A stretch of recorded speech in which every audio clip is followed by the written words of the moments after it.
کی حیات طیبہ کے آخری دنوں تک، یعنی پیغمبر کی جو عمر تھی اور پیغمبر اکرم صلی اللہ علیہ وآلہ وسلم جب تک زندہ تھے، ان کی عمر کے آخری حصے تک قرآن مجید کے آیات اور سوروں کی شکل میں یہ قرآن نازل ہوتا رہا۔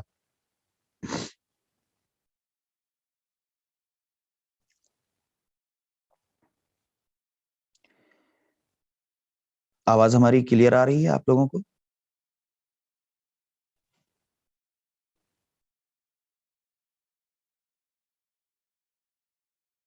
چلیں، بہت خوب، بہت بہت شکریہ آپ کا۔ دیکھیں، تو ابھی تک ہم نے آپ کو کیا بتایا کہ قرآن تدریجی طور پر نزول قرآن کی جو مدت ہے وہ 20 سال ہے۔ یاد رکھیں، نزول قرآن کی مدت 20 سال ہے۔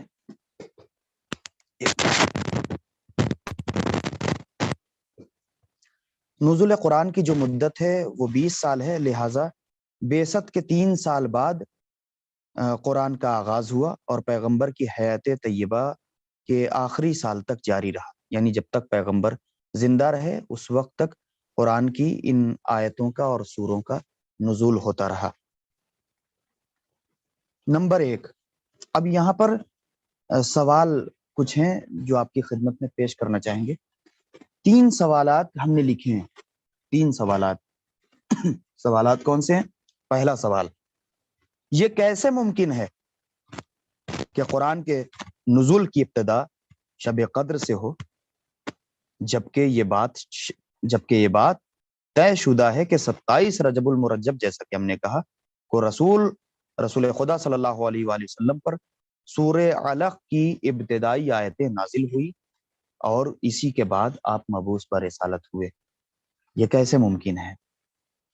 یہ پہلا سوال ہے کہ یہ کیسے ممکن ہے کہ قرآن مجید کے نزول کی ابتدا یعنی شروعات شب قدر سے ہو، جبکہ یہ بات طے شدہ ہے کہ آپ 27 رجب المرجب کو رسول خدا صلی اللہ علیہ وآلہ وسلم پر سورہ علق کی ابتدائی آیتیں نازل ہوئیں اور اسی کے بعد آپ مبعوث پر رسالت ہوئے۔ ہم نے اس کا جو جواب لکھا ہے پہلے سوال کا، 3 سوال ہیں جیسا کہ ہم نے آپ کو بتایا۔ پہلے سوال کا جواب یہ ہے کہ سوال تو آپ نے غور سے سن لیا ہوگا، بعثت کے 3 سال بعد نزول قرآن کا آغاز ہوا۔ یہ بات یاد رہے کہ بعثت ہوئی ہے 27 رجب کو اور اس کے 3 سال بعد قرآن کا نزول یہ شروع ہوا، یعنی اس کا آغاز ہوا۔ بعثت کے موقع پر نازل ہونے والے سورہ علق کی 5 آیتوں پر قرآن کا اطلاق سورہ علق کے بعد سے ہو رہا ہے، یعنی جو یہ سورہ جو نازل ہوا ہے یعنی سورہ علق کی اقرا بسم ربک الذی خلق، یہ جو سورہ علق ہے اس کی 5 آیتیں جو پیغمبر پر نازل ہوئی ہیں، تو قرآن کا اطلاق یعنی جو کہا جاتا ہے کہ ہاں قرآن نازل ہوا یا قرآن اب نازل ہو رہا ہے، اس کا اطلاق جو ہوتا ہے وہ سورہ علق کے بعد سے ہوتا ہے، نہ کہ سورہ علق سے اس کو جوڑا جاتا ہے بلکہ سورہ علق کے بعد سے ہوتا ہے۔ نزول قرآن، اور یہ تفاسیر میں موجود ہے، اہل تفاسیر نے لکھا ہے اور ائمہ کے دور سے، نزول قرآن کا آغاز اس وقت سے ہوا۔ نزول قرآن کا آغاز کب سے ہوا؟ جیسا کہ ہم نے آپ کو پچھلے درس میں بتایا تھا کہ رسول خدا صلی اللہ علیہ وآلہ وسلم خاموش تبلیغ کرتے تھے، یعنی بہت آہستہ سے اعلان نہیں کرتے تھے کہ میں نبی ہوں، میں رسول ہوں، تو خاموش تبلیغ کرتے تھے، کھل کے دین کی تبلیغ نہیں کر رہے تھے، کیونکہ کافروں سے بے انتہا خوف تھا اور نبی خوف نہیں کھا سکتا، لیکن احتیاط کی بنا پر، اور رسول ہے، اللہ نہیں ہے، تو لہٰذا اللہ کے حکم کا انتظار تھا رسول خدا صلی اللہ علیہ وآلہ وسلم کو کہ اللہ کا حکم آ جائے اور اس کے بعد پھر ہم اپنی تبلیغ کا اعلان کرتے ہیں۔ تو اللہ نے حکم دے دیا، کیا ہے؟ فَاصْدَعْ بِمَا تُؤْمَرْ۔ اب جب یہ یعنی فَاصْدَعْ بِمَا تُؤْمَرْ یعنی کہ اب کھل کر بیان کیجئے، اب تبلیغ دین کو ایک دم دل کھول کر بیان کیجئے۔ وَاللَّهُ يَعْصِمُكَ مِنَ النَّاسِ، یہ جملہ ہم قرآن کا کوٹ کرتے ہیں، تو قرآن میں کیا ہے کہ جب تبلیغ کا تذکرہ ہوا تو رسول سے یہی کہا گیا کہ آپ لوگوں سے ڈرے نہیں، یعنی کہ گھبرائے نہیں، پریشان نہ ہو، ہم آپ کے ساتھ ہیں اور ہم آپ کی حفاظت کریں گے ان لوگوں سے، کافروں سے، مشرکین سے۔ تو کیا ہے، تو جب اس آیت کا فصدع بما تؤمر، اس آیت کا نزول ہوا تو اس کے بعد سے پھر رسول خدا صلی اللہ علیہ وآلہ وسلم نے علنی یعنی علی الاعلان تبلیغ دین شروع کر دیا، اور اس پر رسول خدا صلی اللہ علیہ وسلم خدا کی طرف سے معمور ہو گئے، یعنی منتخب کر دیے گئے کہ اے رسول، بس اب آج سے آپ پوری کھل کر تبلیغ کیجئے، کوئی ٹینشن نہ لیجئے، بالکل نہ گھبرائیے، ہم آپ کے ساتھ ہیں، اور جس کے ساتھ اللہ ہو اس کے ساتھ کوئی ہو یا نہ ہو اسے کوئی فرق نہیں پڑنے والا، کیونکہ اس کی دنیا بھی بہتر ہے اور آخرت بھی۔ ان اللہ مع الصابرین، اللہ کس کے ساتھ ہے؟ کہ جو صبر کرتا ہے۔ ماہ مبارک رمضان میں واقعاً آپ صبر سے کام لیں اور صبر کر رہے ہیں، اللہ اس کی آپ کو جزا حتمن دے گا۔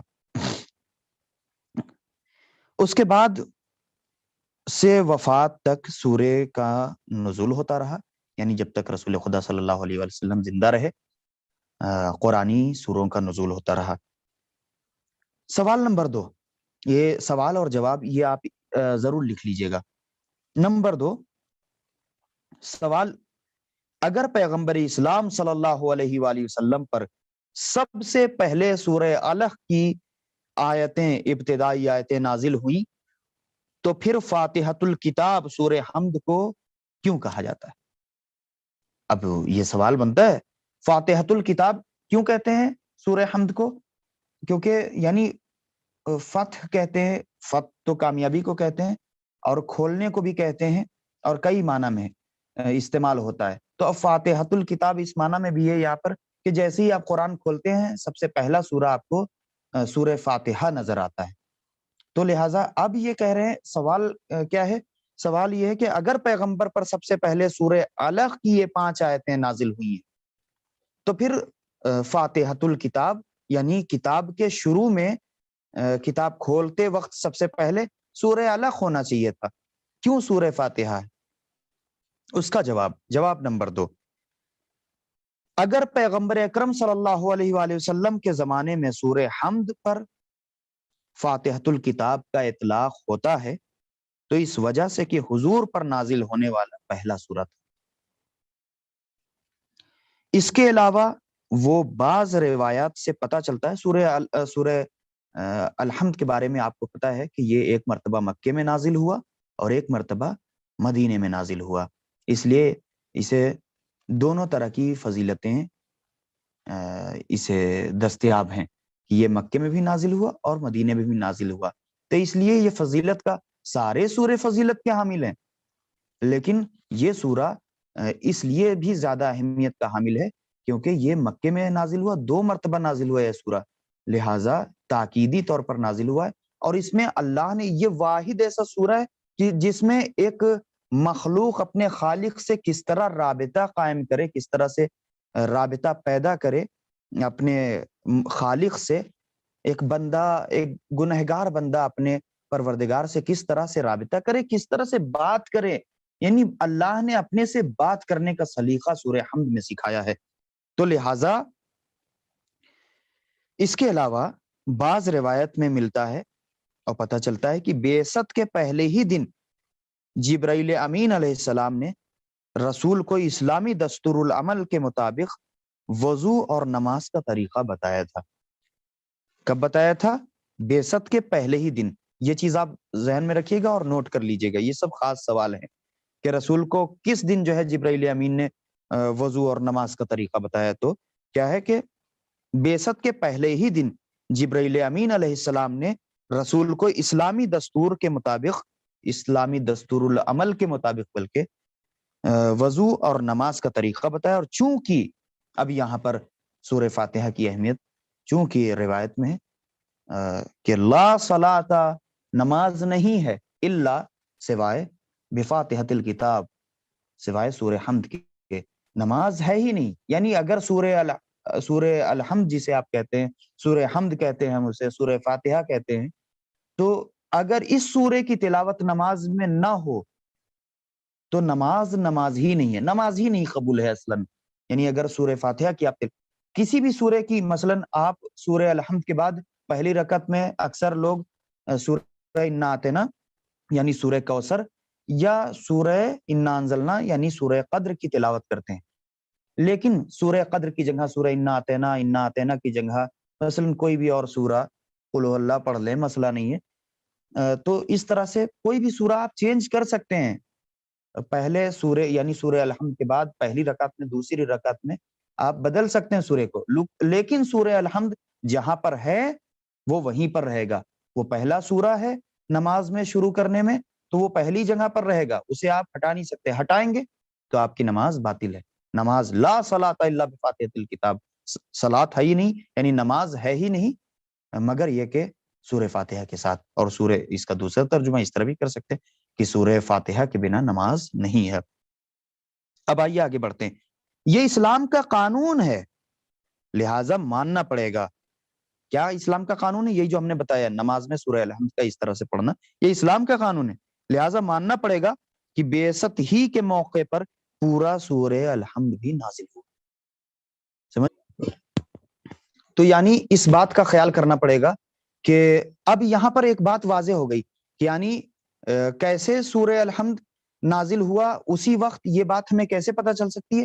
یہ اسی وقت پتہ چل سکتی ہے کیونکہ روز بعثت یعنی جب رسول خدا صلی اللہ علیہ وآلہ وسلم مبعوث برسالت ہوئے، اس کے پہلے ہی دن جبرائیل امین اللہ کی طرف سے پیغام لے کر آئے کہ آج سے وضو ایسے کریں گے، نماز ایسے پڑھیں گے، وضو ایسے کرنا ہے، نماز ایسے پڑھنا ہے۔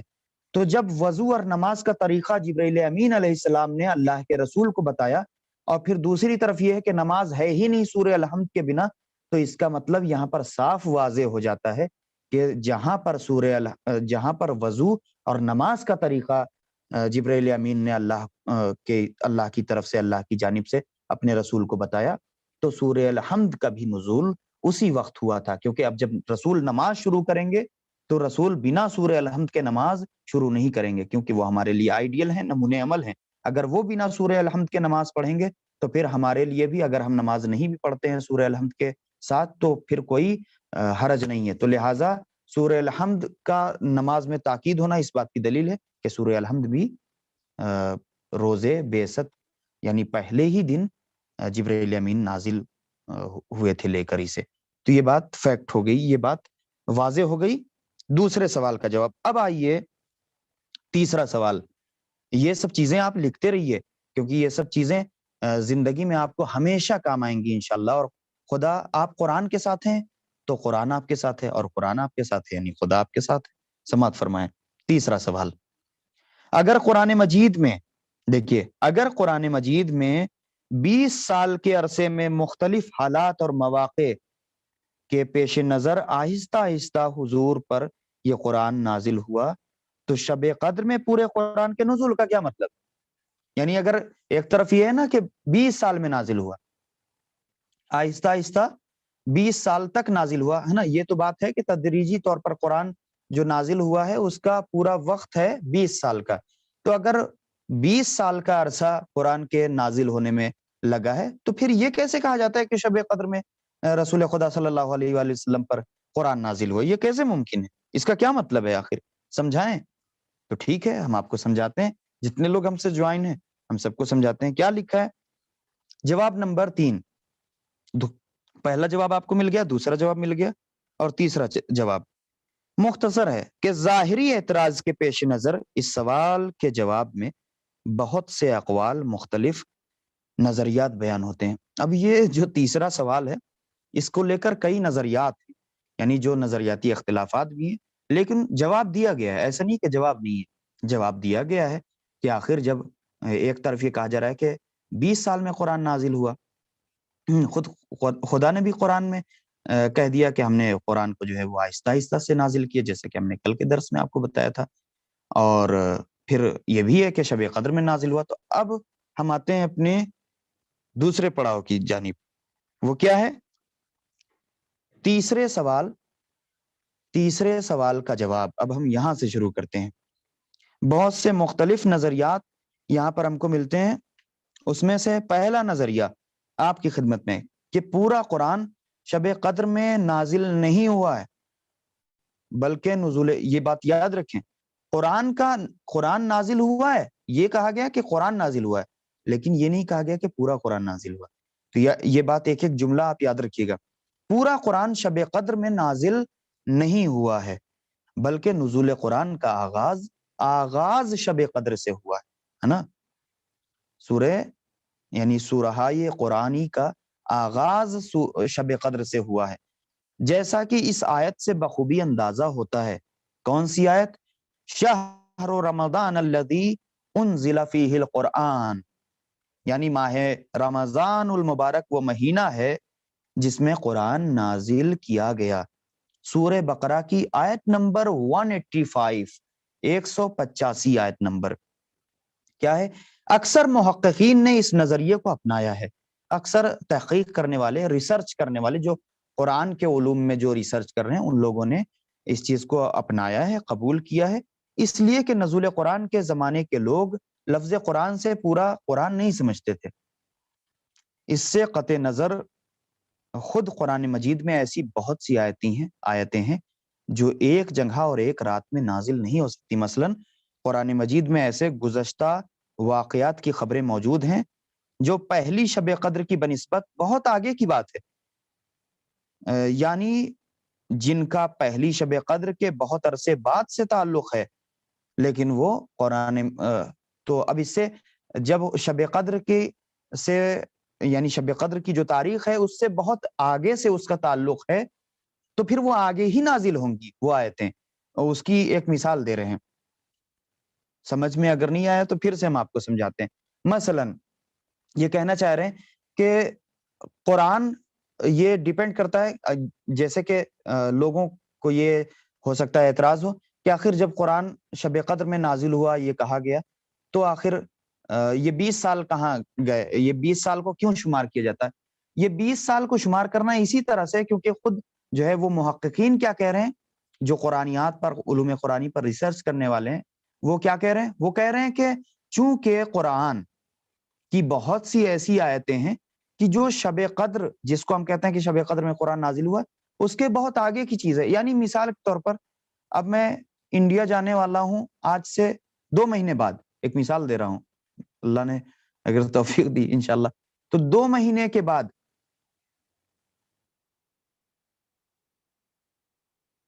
ہاں آپ ہماری بات سنیں کہ رمضان میں کیا ارشاد ہو رہا ہے کہ ماہ رمضان المبارک میں قرآن نازل ہوا، لیکن اب یہاں پر محققین کیا لیتے ہیں کہ ماہ مبارک رمضان میں قرآن کا نازل ہونا یعنی قرآن کی ابتدا، یہ ہم نظریات، اسی لیے ہم آپ کو بتا رہے ہیں کہ کئی نظریات ہیں، اس کے بعد پھر خود فیصلہ کیجئے گا، اور انشاءاللہ ہم بھی آپ کو خلاصہ اس کے آخر میں، ابھی یہ ہم محققین یعنی جو ریسرچر لوگ ہیں، جو ریسرچ کرتے ہیں، ان کی تحقیق ہم آپ کو بتا رہے ہیں کہ وہ اس سے یہ لے رہے ہیں کہ جب یعنی ابھی ہم نے جیسے مثال دی کہ ہم انڈیا جانے والے ہیں 2-4 مہینے کے بعد، تو جب ہم انڈیا پہنچیں گے 2-4 مہینے کے بعد، تو اب 2-4 مہینے کے بعد جو واقعہ پیش آنے والا ہے، جو ہم کار بک کرنے والے ہیں ایئرپورٹ کے لیے، جو ہم ٹکٹ بک کرنے والے ہیں تہران ایئرپورٹ سے لے کر ممبئی ایئرپورٹ تک کے لیے، تو یہ ہم ابھی سے ہم کو نہیں پتا ہے کہ وہ ٹکٹ اس وقت کتنے کا ہوگا، وہ پیسہ اس وقت جو ہے وہ ٹیکسی کا کرایہ اس وقت کتنے کا ہوگا،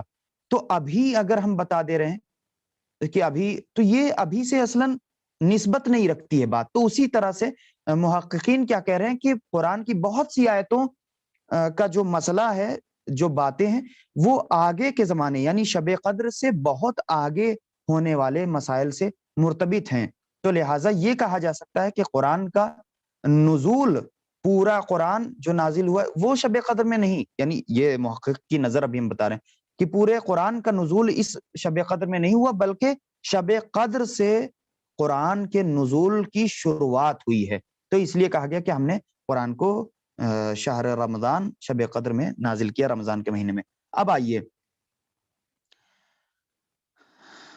جو ایک جگہ یعنی اس سے قطع نظر خود قرآن مجید میں بہت سی ایسی آیتیں جو ہم نے آپ کو بتائیں کہ کون سی آیت ارشاد ہوتا ہے، بسم اللہ الرحمن الرحیم، سورہ آل عمران کی 123 نمبر 123 آیت نمبر، کیا ارشاد ہوتا ہے؟ وَلَقَدْ نَصَرَكُمُ اللَّهُ ببدرین وانتم اذلہ فاتقوا اللہ لعلکم تشکرون. کیا ارشاد ہوتا ہے اس آیت میں؟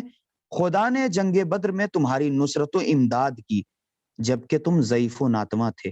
یہ آیت اگر پہلی شب قدر میں نازل ہوئی ہوتی تو اسے مستقل کی شکل میں نازل ہونا چاہیے تھا، ورنہ بات حقیقت اور واقعیت کے خلاف ہو جائے گی، کیونکہ اس سے بدر کی جو جنگ ہوئی ہے اس کے بہت آگے ہوئی ہے ان تواریخ میں، جسے یہ منسوب کیا جاتا ہے کہ شب قدر میں قرآن نازل ہوا. خیر، اس استدلال یعنی یہ جو بات واضح ہوئی ہے، اس سے قطع نظر یعنی بات آگے بڑھاتے ہوئے قرآن مجید میں ناسخ و منسوخ اور مبہم و مبین اور عام و خاص کا وجود بھی اس نظریے کی تائید کرتا ہے. یہ ہم ناسخ اور منسوخ ابھی نہیں چھیڑنا چاہ رہے ہیں، یعنی کون سی آیتیں نسخ ہو گئیں، کون سی آیتیں منسوخ ہو گئیں، کنہیں ناسخ، کسے جو ہے وہ ناسخ کیا گیا. تو یہ ساری باتیں ہم بعد میں بتائیں گے. اس بات کو ابھی ہم مبہم رکھتے ہیں، پوشیدہ رکھتے ہیں، کیونکہ ہمارے پاس وقت کم ہے اور مطالب زیادہ ہے. تو لہٰذا آج ہم اس مطلب کو ختم کرنے کی کوشش میں ہیں. آج انشاءاللہ یہ نزول قرآن کا یہ تمام درس انشاءاللہ آج تمام ہو جائے گا. کل سے نئے درس کی انشاءاللہ شروعات کریں گے. تو لہٰذا وقت کم ہے اور اس میں ساری باتیں کرنا ہے. تو یہ ناسخ اور منسوخ اور مبہم و مبین کی باتیں ہم اگلے درس میں انشاءاللہ جب وہ درس آئے گا اس میں تفصیلی طور پر بیان کریں گے. اور کہ پورا قرآن یک بارگی نازل نہیں ہو سکتا، یہ اس بات کی تائید کرتی ہیں یہ آیتیں کہ پورا قرآن یک بارگی نازل نہیں ہو سکتا، کیونکہ کسی آیت کا ناسخ یا مبین ہونا اس بات کا مقتضی ہے کہ منسوخ اور مبہم پہلے سے موجود ہوں. بس یہ بات ہرگز معقول نہیں ہے کہ موجودہ قرآن یکجا نازل ہوا. یعنی المختصر شارٹ میں بس آپ کو بتا دوں کہ یہ جو ہم نے آیت جس کا ہم نے تذکرہ کیا تھا اور جس کی تلاوت کی تھی، اس آیت سے یہ پتہ چلتا ہے کہ یہ شب قدر کب ہے، اور شب قدر مثلاً آج ہے، اور یہ آیت کا مصداق جو ہے وہ چند مہینوں کے بعد ہے. تو لہٰذا اس بات سے صاف واضح ہوتا ہے کہ قرآن آج نازل نہیں ہوا، یعنی شب قدر میں نازل نہیں ہوا، بلکہ شب قدر سے اس کے نزول کی شروعات ہوئی ہے. دوسرا نظریہ، کچھ لوگوں کا نظریہ یہ ہے کہ پورے سال کی ضرورت کے مطابق شب قدر میں یکبارگی پیغمبر اسلام پر قرآن نازل ہو جاتا تھا. پھر دوران سال یعنی سال کے بیچ میں حالات اور ضروریات کے پیش نظر وہی قرآن آہستہ آہستہ پیغمبر پر نازل ہوتا تھا. دوسرا نظریہ کیا ہے محققین کا؟ کہ یکبارگی یعنی خدا کو تو پتہ ہے کہ آئندہ کیا ہونے والا ہے، خدا کو معلوم ہے کہ آئندہ کیا ہونے والا ہے، تو لہٰذا قلب پیغمبر پر شب قدر میں یعنی کیا کہہ رہے ہیں شب قدر میں پورا قرآن نازل ہو جاتا تھا. اور پھر دوران سال یعنی پورے سال کے درمیان میں وسط میں ضروریات کے پیش نظر جیسی ضرورت رہتی تھی اسی کے مطابق قرآن آہستہ آہستہ پیغمبر صلی اللہ علیہ وآلہ وسلم پر نازل ہوتا تھا. اس خیال کی رو سے یعنی اس طریقے سے اگر دیکھا جائے تو نزول قرآن کے لیے ماہ رمضان اور شب قدر زیر بحث ہے. یعنی نزول قرآن اور شب قدر کے متعلق بحث ہونی چاہیے. بحث سے مراد لڑائی نہیں، بحث سے مراد یعنی تحقیق ہونا چاہیے اور اس پر گفتگو ہونا چاہیے، ریسرچ ہونا چاہیے. ورنہ ہمارے یہاں بحث سے مراد کہ بحث کر لیا. اب ہم یہاں پر فارسی میں زیادہ تر لوگ بحث کا استعمال کرتے ہیں، لفظ بحث. بحث کا مطلب اگر کوئی یہاں پر فارسی زبان یا کوئی قوم یا مشہد یا ایران کا کوئی طالب علم یا عالم دین اپنی گفتگو میں یا کوئی بھی عالم دین ممبر پر یا درس میں لفظ بحث کا استعمال کرے تو لفظ بحث سے وہ لڑائی جھگڑا اور وہ چاقو واقو نہ محسوس کر لیجئے گا. اس بحث سے مراد یہ ہے مباحثہ، باتیں کرنا اور اپنی نظریات اور اپنی باتوں کو پیش کرنا ریسرچ کے طور پر. خیر،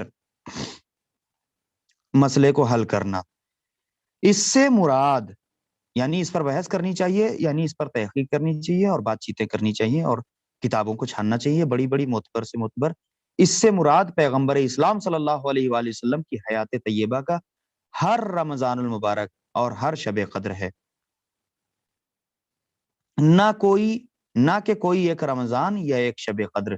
یعنی صرف ایک شب قدر نہیں کہی گئی. دیکھیں یہاں پر دوسرا نظریہ کیا ہے، یہ دوسرا نظریہ یہ کہہ رہا ہے کہ اس سے یہ بھی مراد ہو سکتا ہے کہ قرآن مجید یعنی ہر سال شب قدر آ رہی ہے، ہر سال ماہ مبارک آ رہا ہے، ہر سال ماہ رمضان آ رہا ہے.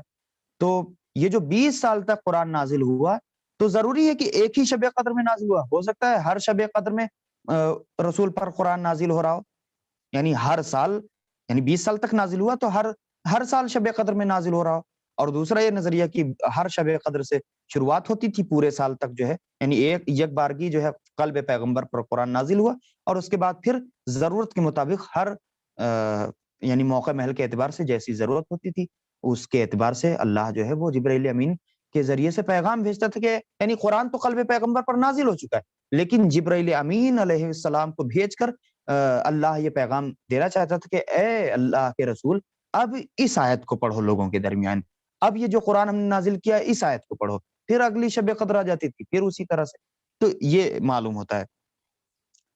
اس کا حوالہ یہ ہے جو نظریات ہم نے بیان کی ہیں، تفسیر کبیر رازی جلد نمبر 5 صفحہ نمبر 85 ہے نا، اور در منصور جو تفسیر کی کتاب ہے، قرآن کی تفسیر ہے، جلد نمبر 1 صفحہ نمبر 189 یعنی 179 نا 189 تفسیر کبیر، تفسیر تبرسی جلد نمبر 2 صفحہ نمبر 276 276 الاتقان جس کا ہم نے نام لیا تھا دوسرے درس میں غالباً، اس کتاب کو کس نے لکھا ہے؟ جلال الدین نے سیوطی نے، جلد نمبر 1 صفحہ نمبر 40، اس پر جو ہے باقاعدہ اس نظریے کی تفصیل بیان کی گئی ہے. اب آخری نظریہ سن لیجئے، یعنی یہ جو سوال کیا تھا؟ سوال تھا کہ اگر قرآن مجید 20 سال کے عرصے میں مختلف حالات اور مواقع کے پیش نظر آہستہ آہستہ حضور اکرم صلی اللہ علیہ وآلہ وسلم پر نازل ہوا، تو شب قدر میں پورے قرآن کے نزول کا کیا مطلب ہے؟ تو یہ ابھی دوسرے نظریے تک ہم نے یہی کال وغیرہ جو بیچ میں آ جاتی ہیں جس کی وجہ سے بہت سے مسائل درپیش آ جاتے ہیں. تو خیر اپنی بات کو مختصر کرتے ہوئے تیسرا نظریہ، دو نظریہ ہم نے آپ کے سامنے بیان کیے، تیسرا نظریہ، قرآن کے دو نزول ہیں، نزول دفعی، نزول تدریجی. دفعی کیسے کہیں گے، کیسے لکھیں گے؟ دال فی زبر دف، عین یہ زر عی، دفعی. اور یعنی اس معنی میں بھی استعمال کر سکتے ہیں، خیر اس کی تفصیل بعد میں بتائیں گے. اور نمبر دو نزول تدریجی، شب قدر میں پورا قرآن ایک وقت میں حضور پر نازل ہو گیا. یہ دیکھ لیجئے جیسے پہلے نظریے سے اور دوسرے نظریے سے مرتبط، کہ شب قدر میں پورا قرآن ایک وقت میں نازل ہو گیا، پھر دھیرے دھیرے دوران نبوت نازل ہوتا رہا. یہ تیسرا نظریہ ہے، یعنی پورا قرآن یک بارگی نازل ہو گیا، لیکن دوران نبوت جب تک نبی اکرم صلی اللہ علیہ وآلہ وسلم زندہ تھے اس وقت تک آہستہ آہستہ پھر اسی میں سے نازل ہوتا رہا.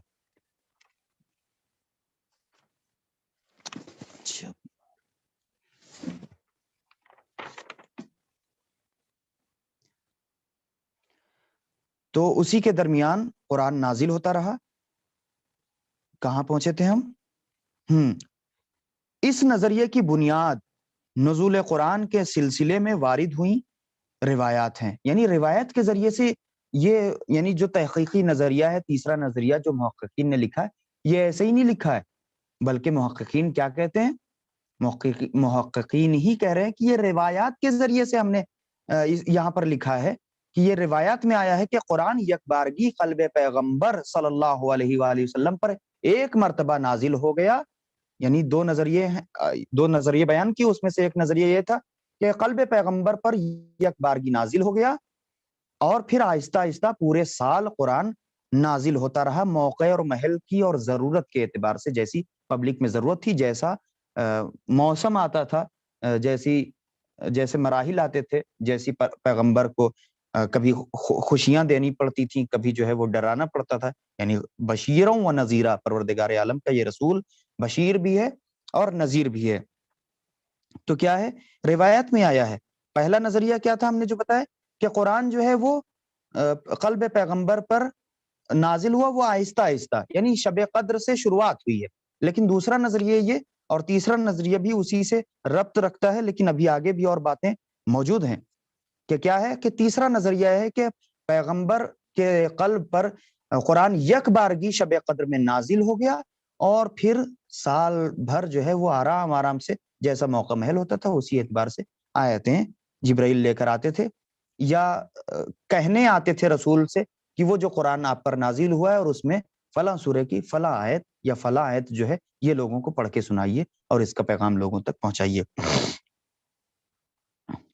روایات اہل سنت کے مطابق اہمیت دینی ہوگی، کیونکہ اہل سنت برادران بھی ہے، انہوں نے ماشاءاللہ واقعی قرآن پر بہت کام کیا ہے، اور ہمیں بھی الحمدللہ اس وقت پورے عالم اسلام میں تشیع میں ایران جتنا کام قرآن مجید پر کر رہا ہے، ہم چیلنج کے ساتھ کہہ سکتے ہیں کہ پوری دنیا میں اتنا کام قرآن پر نہیں ہو رہا ہے جتنا کام قرآن کے متعلق ایران میں ہو رہا ہے، کہ لاکھوں مدرسین ہیں اور بے انتہا لا تعداد، کم سے کم 2 ملین کے آس پاس تو ہمیں جہاں تک اطلاع ہے 2 ملین سمجھ رہے ہیں، یعنی 20 لاکھ 20 لاکھ لوگ یہاں پر حافظ قرآن ہیں، 20 لاکھ لوگ حافظ قرآن ہیں صرف ایران میں، یعنی اور پھر بچوں کی جو تعداد ہے وہ اپنی جگہ پر، بچے بڑے بوڑھے یعنی عورتیں سب ماشاءاللہ، یہ بات ہم روک کر کہہ رہے ہیں کہ سب یہاں پر حافظ قرآن اکثر کی تعداد میں۔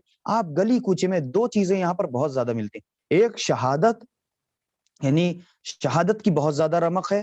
آپ بہت سے لوگ بلا وجہ کا تعصب رکھتے ہیں، نہیں معلوم، ہم یہ کہیں گے کہ آپ یہ دیکھیں کہ سعودی عربیہ اس وقت لوگوں کی نگاہ میں کیا چہرہ ہے، اس کی کیا پوزیشن ہے، لیکن پھر بھی اہل سنت حضرات سعودی عربیہ کی بہت زیادہ عزت کرتے ہیں، اس کا احترام کرتے ہیں کہ وہ ان کا اسلامک ملک ہے۔ تو ہم کو بہرحال تفریق نہیں کرنا ہے کہ اہل سنت کا جو ہے وہ سعودی عربیہ ہے اور شیعوں کا جو ہے وہ ایران ہے، بلکہ ہمیں ایک پلیٹ فارم پہ رہ کر جو ہے یہ دیکھنا ہے کہ اس وقت مسلمانوں کا سب سے بہترین ملک، واقعی مسلمانوں کا سب سے بہترین ملک اس وقت تمام عالم اسلام کی جتنی بھی کنٹریز ہیں، یعنی عالم انسانیت کی جتنی کنٹریز ہیں مسلمان کی، ان تمام کنٹریوں میں سب سے بہتر جو کنٹری ہے وہ ایران ہے اسلام کے لحاظ سے۔ جتنا قرآنیات پر کام ایران میں ہوا ہے کسی بھی ملک میں نہیں ہوا۔ خود یہاں کے قراء یعنی مصر کے قاری، آپ یہ بھی دیکھ لیجئے، مصر کے قاری بہت مشہور ہیں، لیکن ایران کے قاری حضرات اس وقت مصر کے قاریوں کو ٹکر دیتے ہیں، یعنی ان کے مد مقابل آ جاتے ہیں اور ان کا پہلا نمبر آ جاتا ہے۔ یعنی یہاں حفاظ بے انتہا حافظ ہیں الحمدللہ خود اسی ایران میں، اور یہاں پر انڈین بھی الحمدللہ یہاں پر بہت سے طلاب جو ہے، جو لوگ انڈیا سے رکھتے ہیں، پاکستان کے بھی بہت سے لوگ یہاں پر حافظ قرآن ہیں، اور انڈیا کے بھی الحمدللہ بہت سے لوگ حافظ قرآن ہیں یہاں پر۔ تو لہٰذا ہماری یہی گزارش ہے کہ جو حضرات ہمارے درس میں شرکت کر رہے ہیں یا جو ہماری آئندہ ویڈیوز دیکھیں گے، ان سے گزارش ہے کہ اپنے بچوں کو حافظ قرآن ضرور بنائیں، کیونکہ 2 طرح کے لوگ، جب دشمن اہل بیت اگر مثلا قرآن کوئی حفظ کرتا ہے، دشمن اہل بیت جو بھی ہو، کسی سے مخصوص نہیں، دشمن اہل بیت جب قرآن حفظ کرتا ہے تو پھر امام حسین علیہ السلام کے مقابلے میں آ جاتا ہے، سمجھ رہے ہیں؟ لیکن جب محب اہل بیت قرآن حفظ کرتا ہے تو حبیب ابن مظاہر اور جون بن کر امام حسین علیہ السلام کی نصرت کے لیے آگے بڑھتا ہے۔ تو اپنے بچوں کو حافظ قرآن ضرور بنائیں، اس کی بہت اہمیت ہے۔ میں حفظ قرآن کی اہمیت کے متعلق کل انشاءاللہ یا جب بھی ہمیں یاد رہا تو انشاءاللہ ایک روایت ضرور پیش کریں گے۔ اپنے بچوں کی تربیت کرنا ہو تو انہیں حفظ قرآن ضرور کرائیں اور انہیں ترجمے کے ساتھ ضرور، اور ایک مرتبہ پھر سے آپ کو متوجہ کر دیں، جو حضرات بھی قرآن کا ترجمہ بہترین طریقے سے سننا چاہتے ہیں، فرمان علی صاحب، حافظ فرمان علی صاحب قبلہ کا قرآن ان کا ترجمہ سننا چاہتے ہیں، وہ سبیل قرآن پر، اور جو تفسیر نور بھی سننا چاہتے ہیں، تفسیر کا علم حاصل کرنا چاہتے ہیں، وہ بھی سبیل قرآن چینل سبیل میڈیا کا ایک بخش ہے، لہٰذا اس پر سرچ کر کے آپ ہماری آواز میں تفسیر اور قرآن کے ترجمے کو سن سکتے ہیں۔ میں آپ کا خادم ہوں، انشاءاللہ ہمیشہ آپ کی خدمت میں اسی طرح سے حاضر رہوں گا۔ آپ وہاں بھی ہم سے کسب فیض اور کسب علم کر سکتے ہیں انشاءاللہ۔ آگے بات بڑھاتے ہیں، کہاں پر پہنچے تھے؟ پہلا نظریہ اور دوسرا نظریہ جیسا کہ ہم نے پیش کر دیا تھا، تو یہاں سے بات کٹ گئی تھی۔ روایت اہل سنت کے مطابق قرآن مجید عرش الہی سے یکبارگی یکجا طور سے پہلے آسمان پر موجود بیت الغوا نامی مقام پر نازل ہوا، جبکہ شیعی روایات کی رو سے قرآن مجید عرش الہی سے چوتھے آسمان پر، یعنی چوتھا آسمان جسے بیت المعمور کہا جاتا ہے، بیت المعمور نامی جگہ پر، یہ شیعی کتابوں میں اہل سنت کی ہوتی، اور یہ شیعت کیا کہتے ہیں کہ قرآن جو ہے وہ عرش الہی سے چوتھے آسمان پر بیت المعمور میں نامی جگہ پر نازل ہوا۔ یہ بات فقط نزول دفعی کے سلسلے میں ہے، ورنہ تدریجی طور پر قرآن 20 سال کے عرصے میں نازل ہوا۔ نزول دفعی اور نزول تدریجی کے سلسلے میں اہل علم حضرات نے جو توجیحات، یعنی جو تعویلات جو پیش کی ہیں، بیان کی ہیں، جو باتیں پیش کی ہیں، ان میں سے کچھ ملاحظہ ہوں، بس یہ ملاحظہ فرما لیجیے، آپ کی زحمت تمام۔ نمبر 1، شب قدر میں پیغمبر اسلام صلی اللہ علیہ وآلہ وسلم پر پورا قرآن نازل ہوا۔ پہلا، کیا یہ کس نے لکھا ہے؟ ابھی ہم آپ کو بتاتے ہیں کہ پورا قرآن نازل کیا گیا تاکہ آپ قرآن مجید کے تمام مندرجات اور مفہوم سے اسی وقت آگاہ ہو جائیں۔ یعنی کیوں نازل ہوا؟ پیغمبر اکرم صلی اللہ علیہ وآلہ وسلم پر پورا قرآن شب قدر میں نازل ہو گیا تاکہ آپ قرآن کے تمام پیغام سے آشنا اور واقف ہو جائیں، اور سال بھر جو مسئلے پیش آتے رہیں تو اس میں پریشان نہ ہوں۔ لیکن پھر بھی رسول کے پاس جو ہے جبرائیل امین وحی لے کر نازل ہوتے تھے اور کہتے تھے کہ اب یہ آیت پڑھ کر لوگوں کو سنا دیجئے۔ خیر، کہاں پہنچے تھے ہم؟ یہ تعویل شیخ صدوق علیہ الرحمہ کے کلام سے ظاہر ہوتی، یہ شیخ صدوق علیہ الرحمہ کا نظریہ اور انہوں نے بیان کیا، اور یہ معمولی عالم دین نہیں ہے۔ آپ فرماتے ہیں کہ شب قدر میں قرآن کی عبادتیں اور اس کے الفاظ حضور پر نازل نہیں ہوئے، بلکہ آپ کو فقط علم قرآن سے نوازا گیا اور اجمالی طور پر ان کے مندرجات سے آگاہ کیا گیا۔ یعنی ایک خلاصے کے طور پر آپ کو بیان کر دیا گیا، بتا دیا گیا کہ قرآن ایسے نازل ہوگا اور قرآن میں یہ آئے گا، یہ مسئلے پیش آئیں گے، لہٰذا یہ قرآن اس طرح سے نازل ہوا۔ نمبر 2، ابو عبداللہ زنجانی، جن کا نام ہم نے ابھی اس دن لیا تھا 2 دن پہلے، کہتے ہیں کہ شب قدر میں پیغمبر اسلام صلی اللہ علیہ وآلہ وسلم کے پاک و پاکیزہ دل پر حقیقت قرآن کی تجلی ہوئی، جو قرآن کا اہم اور بنیادی نشانہ ہے۔ یہی حقیقت قرآن بعد میں آپ کی زبان مبارک پر الفاظ قرآن کی صورت میں ظاہر ہوئی۔ اللہم صلی علی محمد۔ الحمدللہ۔ یہ کیا تھا؟ دوسرا نظریہ کس کا؟ ابو عبداللہ زنجانی کا۔ ہو سکتا ہے یہ پوچھا جائے آپ سے، کیا ہے کہ الرجی ہو رہی، نہیں معلوم کیا ہے۔ خیر، نمبر 3، علامہ طباطبائی رحمت اللہ علیہ مذکورہ نظریے کو مزید حسین اور دلاویز لہجے میں یوں فرماتے ہیں، معاف کیجئے گا کیونکہ یہ صبح سے 5واں گھنٹہ ہے ہمارا جس میں ہم بول رہے ہیں۔ خیر، روزے کا عالم ہے، انشاءاللہ آپ صبر سے کام لیں گے۔ تو علامہ طباطبائی کیا فرماتے ہیں؟ در حقیقت قرآن کا حقیقی وجود اس کے ظاہری وجود کے پس پردہ چھپا ہوا ہے، یعنی قرآن کا جو ظاہری حقیقی وجود ہے اس کے ظاہری وجود کے پس پردہ، یعنی اس کے پیچھے چھپا ہوا ہے۔ یہ جو ظاہر دیکھ رہے ہیں لوگ، یہ الگ ہے، اور اس کا اصل حقیقی طور پر جو اس کے معنی اور مفاہیم ہیں وہ الگ ہیں، جو سطحی اور عمومی زاویہ نظر سے ناقابل فہم ہے۔ یہ کہہ رہے ہیں کہ ایسا نہیں ہے، در حقیقت قرآن کا حقیقی وجود اس کے ظاہری وجود کے پس پردہ چھپا ہوا ہے، جو سطحی اور عمومی زاویہ نظر سے ناقابل فہم، یہ سمجھنے کے باہر ہے کہ یہ قرآن ظاہر میں ایسا ہے، باطن میں ایسا ہے، یہ جو دکھ رہا ہے یہ قرآن نہیں ہے، اور وہ اس قرآن کا اصلی چہرہ ابھی آپ کو نہیں دکھا، ایسا نہیں ہے، یہ الگ ہے۔ پھر فرماتے ہیں کہ قرآن کے وجود حقیقی میں نہ جز ہے نہ فصل، نہ آیت ہے نہ سورہ، بلکہ وہ ایک دوسرے سے متصل اور پائیدار اور وحدت حقیقی ہے۔ کیا کہہ رہے ہیں کہ یہ قرآن جو ہے نہ سورہ ہے نہ آیت ہے، یہ ہم نہیں کہہ رہے ہیں، علامہ طباطبائی کہہ رہے ہیں۔ تو علامہ طباطبائی کیا کہہ رہے ہیں کہ یہ پورا قرآن ایک مطلب وحدت، یعنی یہ ایک ہے قرآن، یہ ایک قرآن ہے، اس کے اعتبار سے مثلا جز کیا گیا، اس کو پارہ کیا گیا، اس کو سورہ کا نام دیا گیا، اس کو آیت کے اعتبار سے لکھا گیا. تو یہ قرآن کہہ رہے ہیں کہ اور وحدت حقیقی ہے، یہ ایک ہے پورا شروع سے آخر تک، اس میں یعنی لفظوں اور جملوں میں کوئی پھیر.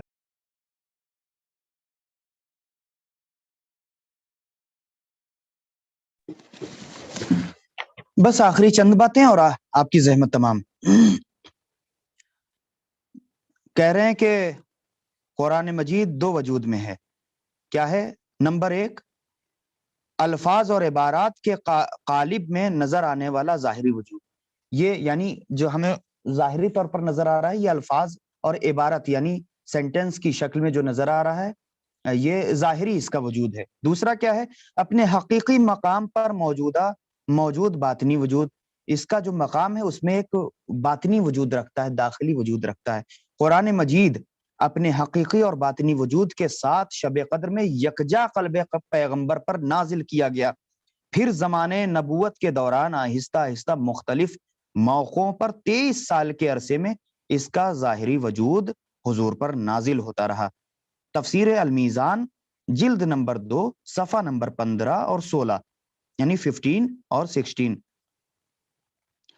البتہ ہو سکتا ہے اس طرح کی تعویلات جن میں ایک خاص قسم کی جلالت اور کشش پائی جاتی ہے مکمل طور پر صحیح ہوں، یعنی یہ جو بیان کیے گئے ہیں یہ مکمل طور پر صحیح ہوں، بلکہ خارجی دنیا میں اسے پایہ ثبوت تک پہنچایا جا سکے. بہرحال یہ تمام نظریات فکر انگیز اور قابل بحث ہیں. یعنی یہ جتنے بھی نظریات آپ کے سامنے پیش کیے گئے ہیں ان پر تحقیق کرنے کی ضرورت ہے اور ان پر غور و فکر کرنے کی ضرورت ہے، اور جس اعتبار سے آپ کو بہتر لگے اور آپ کی عقل جو اللہ نے آپ کو دی ہے اس کے اعتبار سے تحقیق کریں اور کسی نتیجے تک ضرور پہنچیں. کیونکہ خدا بھی کہہ رہا ہے کہ تفقہ فی الدین، کہ دین میں فکر کرو، دین میں کوشش کرو، سمجھو. بہرحال یہ تمام نظریات اس طرح سے ہیں. لہٰذا لیکن وہ نظریہ جو سب سے زیادہ صحیح حقیقت سے قریب اور ظاہر قرآن سے ہم آہنگ ہے، یعنی ملتا جلتا ہے، وہی پہلا والا یعنی شیخ مفید کا نظریہ ہے، جس کی رو سے نزول قرآن کا آغاز شب قدر یعنی ماہ مبارک رمضان سے ہوا. تو یہ کہہ رہے ہیں تمام باتوں کا خلاصہ یہ کہ جو قرآن نازل ہوا وہ قرآن خلاصتاً یہ ہے کہ قرآن دو طرح سے جیسے بتا رہے کہ ایک یہ کہ قرآن قلب پیغمبر پر ڈائریکٹ نازل ہو گیا اور آہستہ آہستہ پھر ایک یہ ہے کہ ڈائریکٹ نازل ہو گیا. دوسرا نظریہ یہ ہے کہ نازل تو ہو گیا تھا ڈائریکٹ، لیکن پھر جو ہے وہ سال بھر کے درمیان یہ قرآن آرام آرام سے جیسی موقعیت رہتی تھی، یعنی موقع محل کے اعتبار سے اس کی آیتیں رسول پر نازل ہوتی تھیں اور جبرائیل امین حکم دیتے تھے. اور پہلا نظریہ جو شیخ مفید کا اس میں لکھا ہوا ہے، پہلا نظریہ وہی ہے جو شیخ مفید کا، وہی سب سے بہتر نظریہ کہ شب قدر سے قرآن کا آغاز ہوا، شب قدر سے نازل ہونا شروع ہوا، اور 20 سال اور 23 سال کا جو عرصہ اس طرح سے جو گزرا ہے تو اس میں جو نازل ہوا ہے قرآن یہ پورا مکمل ہوا ہے. تو لہٰذا اب 20 سال میں ایک مرتبہ تھوڑی نا شب قدر آئی ہے، 20 سال میں ایک مرتبہ تھوڑی نا ماہ رمضان المبارک آیا، ہر سال ماہ مبارک آتا تھا، ہر سال ماہ رمضان آتا. تو اس طرح سے یہ کہا جا سکتا ہے کہ کوئی مخصوص نہیں ہے کہ پہلی شب قدر 20 سال کی پہلی شب قدر، یہ کہیں نہیں لکھا ہے.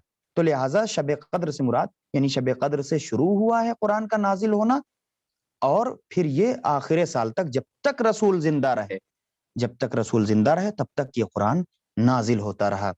آئیے ہم سب مل کے دعا کرتے ہیں. وقت آج ہم نے شاید زیادہ لے لیا، اس کے لیے بہت بہت معذرت، لیکن کچھ اہم مطالب تھے جن کی طرف آپ کو توجہ دلانا ضروری تھا.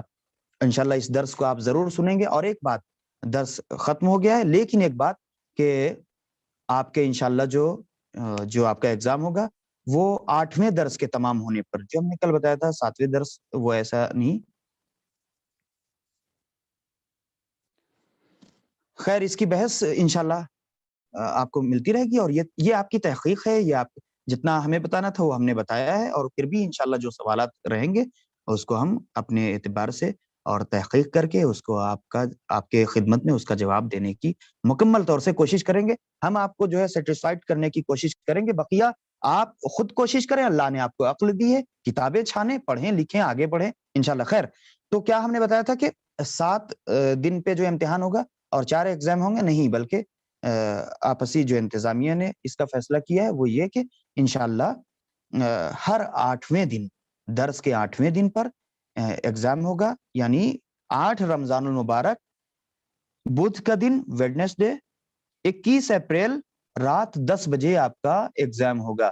پھر سے تاریخ سن لیجئے, 8 رمضان المبارک بدھ کا دن ویڈنسڈے 21 اپریل رات 10 بجے آپ کا ایگزام ہوگا. کیسے ہوگا, کیسے کیا کرنا ہے آپ کو, یہ انشاءاللہ انتظامیہ کمیٹی جو ہے وہ آپ کی خدمت میں گروپ کے ذریعے سے پیش کرے گی. آپ ہمارے گروپ سے جڑے رہیں, انشاءاللہ دعا میں یاد رکھیں. آج سب مل کر ایک مرتبہ پھر سے اپنے امام کی بارگاہ میں سلام پیش کرتے ہیں. السلام علیکہ یا صاحب الزمان عجل اللہ فرجہ شریف. انشاءاللہ دعا کرتے ہیں. بسم اللہ الرحمن الرحیم. اللہم کل ولی کال حجت ابن الحسن صلواتک علیہ وعلا آبائه فی هذه الساعة وفی کل ساعة ولیا وحافظا وقائدا وناصرا ودلیلا وعینا حتی تسکنہ ارضک طوعا وَتُمَتِّعْهُ فِيهَا طَوِيلًا. پروردگار عالم سے گزارش ہے کہ تمام لوگ جو اس درس میں شرکت کر رہے ہیں, پروردگار اس ماہ مبارک کے صدقے میں اور ائمہ کے صدقے میں ان تمام لوگوں کی دلی حاجت کو پوری فرما. جو مریض ہیں انہیں شفائے کاملہ اور عاجلہ عنایت فرما. جو حضرات غریب ہیں ان کی غریبی کو دور فرما. جو مقروض ہیں ان کا قرض غیب سے ادا کر دے. پروردگار اپنی آخری حجت کے ظہور میں تعجیل فرما اور ہمیں اس قابل بنا کہ ہم ان کے آوان و انصار میں شمار ہو سکیں. ربنا تقبل منا انک انت السمیع العلیم. دعا میں یاد رکھیے. والسلام علیکم.